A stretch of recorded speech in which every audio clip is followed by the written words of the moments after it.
Chapter 22. The Transformation of Old Mombi. The witch was at first frightened at finding herself captured by the enemy, but soon she decided that she was exactly as safe in the Tin Woodman's buttonhole as growing upon the bush, for no one knew the Rose and Mombi to be one, and now that she was without the gates of the city, her chances of escaping altogether from Glinda were much improved. "But there is no hurry," thought Mombi.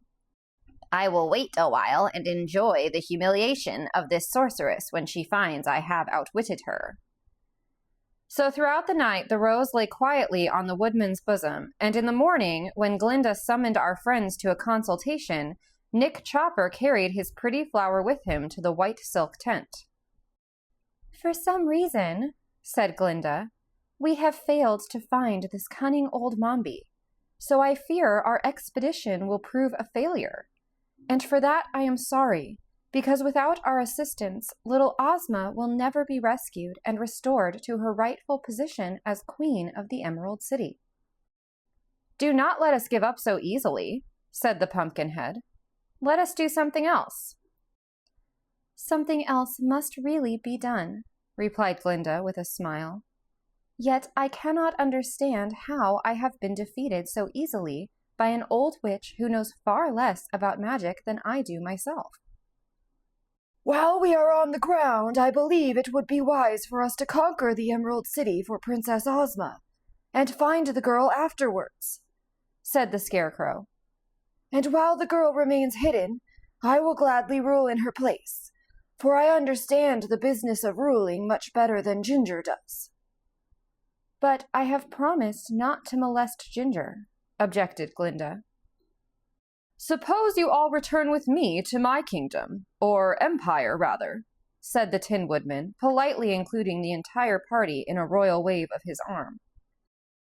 "It will give me great pleasure to entertain you in my castle, where there is room enough and to spare. And if any of you wish to be nickel-plated, my valet will do it free of all expense."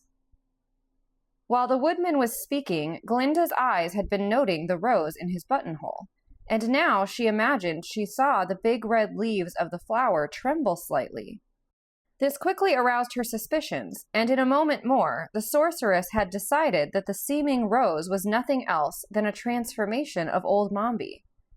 At the same instant, Mombi knew she was discovered and must quickly plan an escape, and as transformations were easy to her, she immediately took the form of a shadow and glided along the wall of the tent toward the entrance, thinking thus to disappear.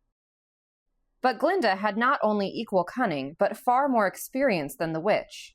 So the sorceress reached the opening of the tent before the shadow, and with a wave of her hand closed the entrance so securely that Mombi could not find a crack big enough to creep through. The Scarecrow and his friends were greatly surprised at Glinda's actions, for none of them had noted the shadow. But the sorceress said to them, "Remain perfectly quiet, all of you, for the old witch is even now with us in this tent, and I hope to capture her." These words so alarmed Mombi that she quickly transformed herself from a shadow to a black ant, in which shape she crawled along the ground, seeking a crack or crevice in which to hide her tiny body. Fortunately, the ground where the tent had been pitched, being just before the city gates, was hard and smooth, and while the ant still crawled about, Glinda discovered it and ran quickly forward to effect its capture. But, just as her hand was descending, the witch, now fairly frantic with fear, made her last transformation, and in the form of a huge griffin, sprang through the wall of the tent, tearing the silk asunder in her rush, and in a moment had darted away with the speed of a whirlwind. Glinda did not hesitate to follow. She sprang upon the back of the Sawhorse and cried, "Now you shall prove that you have a right to be alive. Run, run, run!" The Sawhorse ran. Like a flash he followed the griffin, his wooden legs moving so fast that they twinkled like the rays of a star. Before our friends could recover from their surprise, both the griffin and the Sawhorse had dashed out of sight. "Come, let us follow!" cried the Scarecrow. They ran to the place where the Gump was lying and quickly tumbled aboard. Fly, commanded Tip eagerly. Where to? asked the Gump in its calm voice. I don't know, returned Tip, who was very nervous at the delay. But if you will mount into the air, I think we can discover which way Glinda has gone. Very well, returned the Gump quietly, and it spread its great wings and mounted high into the air. Far away across the meadow, they could now see two tiny specks speeding one after the other, and they knew these specks must be the Griffin and the Sawhorse. So Tip called the Gump's attention to them and bade the creature try to overtake the witch and the sorceress. But, swift as was the Gump's flight, the pursued and pursuer moved more swiftly yet, and within a few moments were blotted out against the dim horizon. "Let us continue to follow them, nevertheless," said the Scarecrow.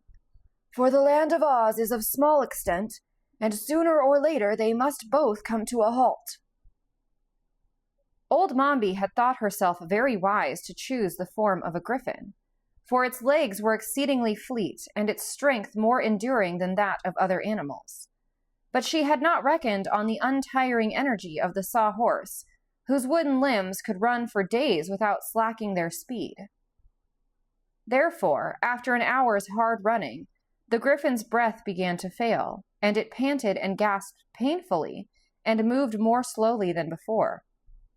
Then it reached the edge of the desert and began racing across the deep sands.